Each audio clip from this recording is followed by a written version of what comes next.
Hello everyone, and you're welcome back. In our last lesson, we saw how we could create an apple, and most importantly, we saw how we could create a folder and then assign elements to that folder. Also, we added a solid black outline, or we could actually use our toned out outline, which is actually suitable for backgrounds, especially if you're trying to make this for video games. But it's no fault, it's no written rule. You can actually leave your black outline if you want. I'm a personal fan of the black outline. So this time around, let's go ahead and see how we can create cherries. Cherries are quite similar to apples. Also, please note, if you click on the folder icon for your group, you could actually hide everything. So what I want to do is to actually remove the background and exclude it from our group. So I'll collapse that, and I'll just go right here where I have my background. I call it BG. I'll click on that and drag down till I see this triangular shape with the cursor, and I'll just drop that right here. So if I go up and collapse my group or close my group, I'll still have the space for me to kind of work with here. So let's go ahead and create a new reference layer. So I'll go to new reference layer from file, and I'll just pick the cherries. If we look at the silhouette of the apple and cherries, they're quite similar, and cherries kind of like have a way of being let's just put this above our background so we can see it. The cherries have a way of kind of like coming in pairs, so we'll actually do that. So we're going to create our cherry and then duplicate it and then create the kind of like pairs of cherries. So the first thing we'll do is to create our silhouette. So I'll just get rid of the reference and make sure we have this, and I'll just create a new group like so. So I'll create a new group, and my group name, I'm gonna call my group, and again I'm just going to drag this outside because I don't want it to be affected by the group if I turn the group up. So I'll just call this group cherries.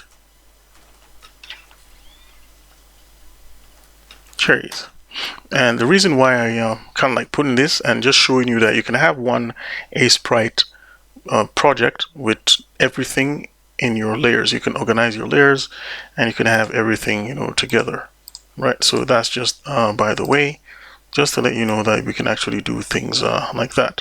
So rather than having the pear and the strawberry all separately, we can have one project, and if we can organize the project neatly, we can have multiple elements in one place and stops us from jumping from screen to screen. So to create our cherries, make sure we're on the cherries folder. Let's create a new layer, and you can see this layer is going to be affected by our cherries. See, we have this. If we turn this off, this is also going to go off. So it means it's within the same layer. So I'll just call this silhouette, because I'm trying to get the silhouette first, and I'll just erase this thing I just did right now.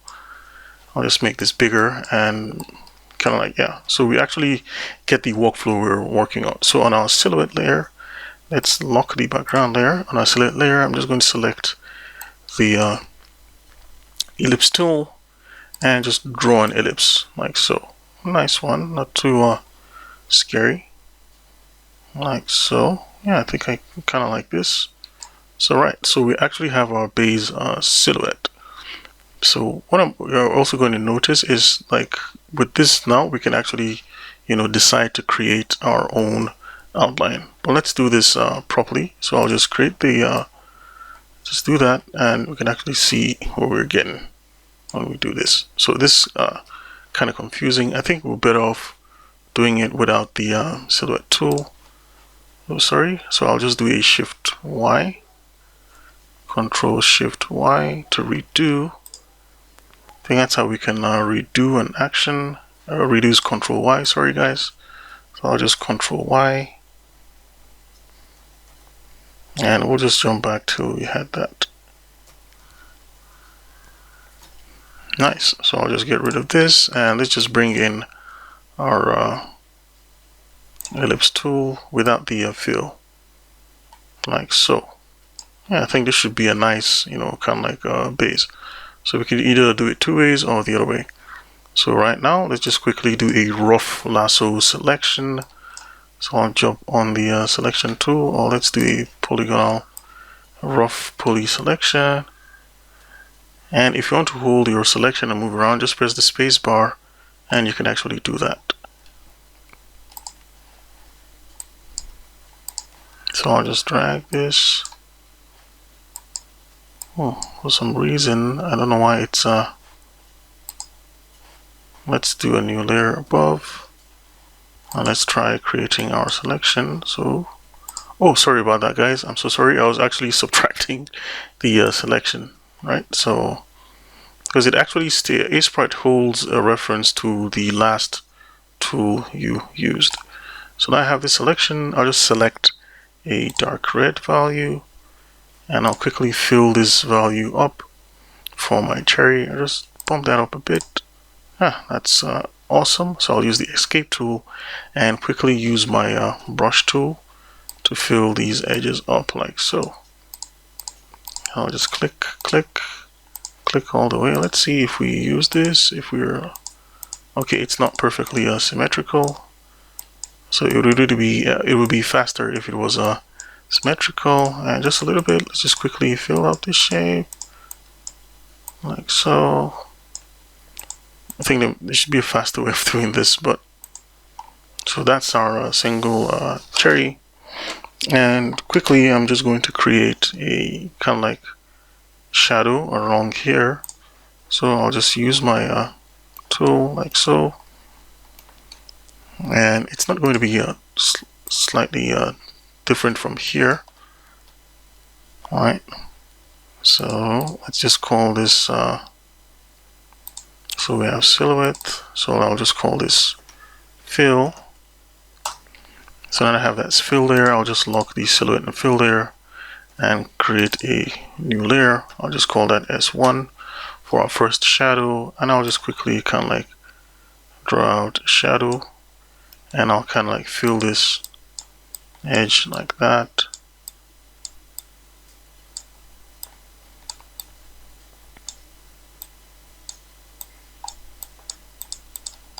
So now I have my first shadow pass, and we can see this a very rough selection, but we can just try and see if we could make it more accurate like so.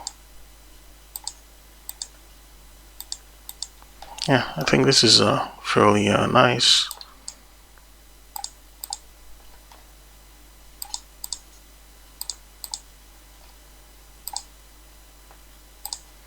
Yeah, so we'll actually leave it as this. So that's my first pass. I want to do a second pass like so. So right above here, I'll do a Shift N.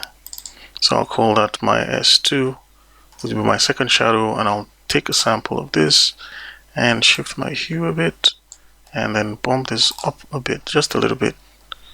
And let's see if it's okay. That's quite not noticeable. So what I'll do is to still go up a bit, and let's see. So we're taking from here, and let's just select a color around here, and then yeah, I think that's fair. Still bump this up a bit, and let's just quickly create another kind of like shape like such, and then we'll just quickly fill that shape up, and then we can actually notice within our preview if we're actually making any changes like so. So we'll just go here and fill up these edges real quick. And I can actually use the line tool. Oops. Use the line tool, just draw a line like so, and let's get back to our brush tool.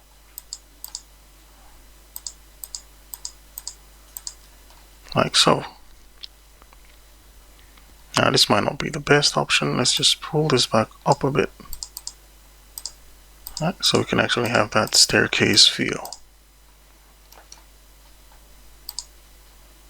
Alright, so that's a very quick rough one. So what we're going to do next is to add some of the highlights also here. But let's see, let's just try and see if we could improve on this.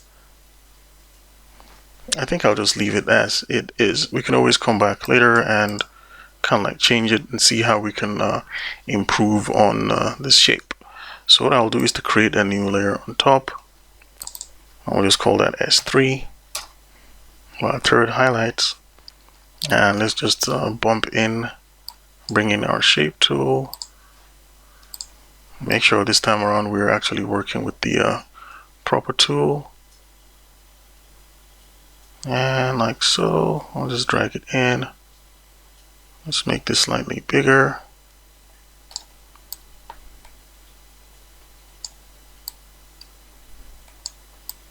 And let's just cover this edge like that.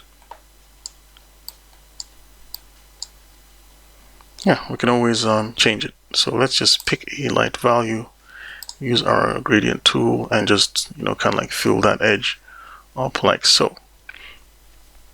So now we have that edge. I'll just select the pencil tool and just go over this edge and just fill up those sections we want. Basically, I just want to fill up these edges like so.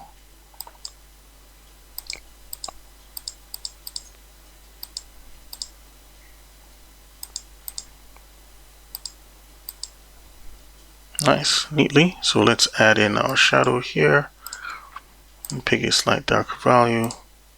Shift N. Let's just call this top. I'll just drag that over here and just place it. Basically, we're following the similar steps we used to create our apple. And what I also like to do is, after viewing this, I would like to just lift our curve up a bit. That's on S1. So let's jump back to S1, select our layer S1. I'll just use the eyedropper tool and just try and kind of like make this fill up this edge like so.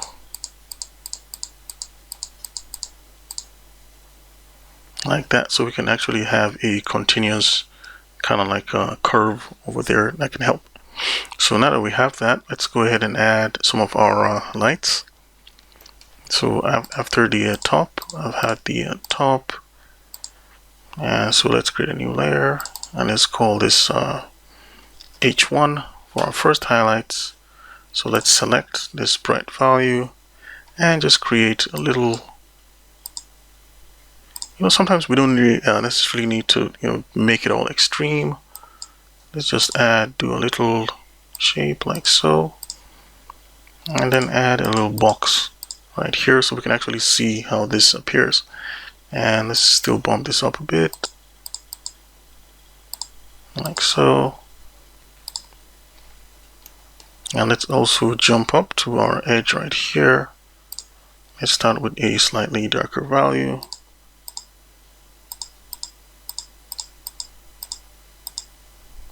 Like so. Just draw a series of, like, you know, staircases. Now that's obviously too much. I'll just redo that. And remember, we don't want to overdo it, so I'll just do a 1, 2, 3, 4, 5, 6. I think that's, yeah, that's not bad. Yeah, I think that's fair. That's fair. And then along this edge, let's just add some slightly darker variation for that. And I don't want to overdo it. And let's just bump this up a bit. Just right here, we can add this so we can actually see what's happening along this edge like so. Alright, so now we have that. Let's just jump here and add this bright section too, just so we can have this shape. Now the cherry, like we've seen, it's not quite that different from the apple. In fact, we have the apple, which actually see our cherry, but we actually made our own cherry quite different. Right, so, and then what we're also going to do is to create a short stem for our cherry. So we'll just do a Shift N. So yeah, we'll select our green.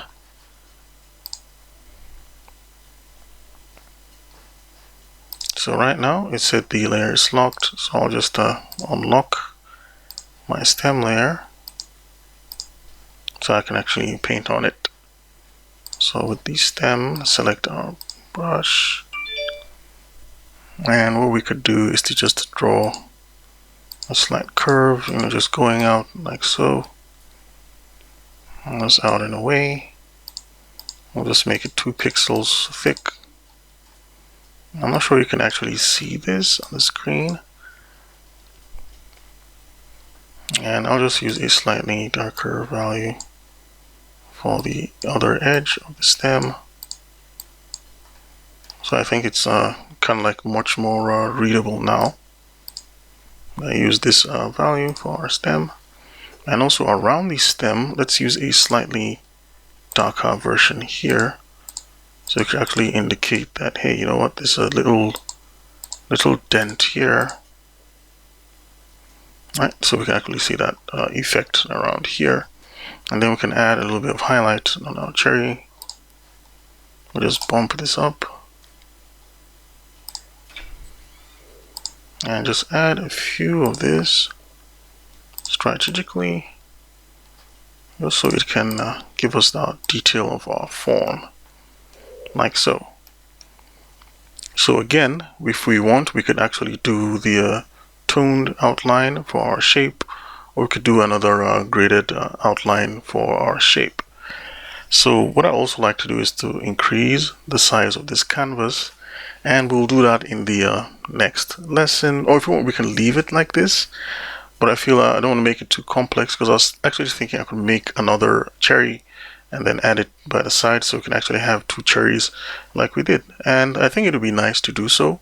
So let's increase the canvas size and move on to our next lesson. To improve our canvas size, let's just go to our canvas size and let's add, let's say to the top, let's add 20 pixels to the top, and then to the right, let's add 32 pixels to the right, like so. And with that, guys, in our next lesson, we'll move on and continue working on our cherry.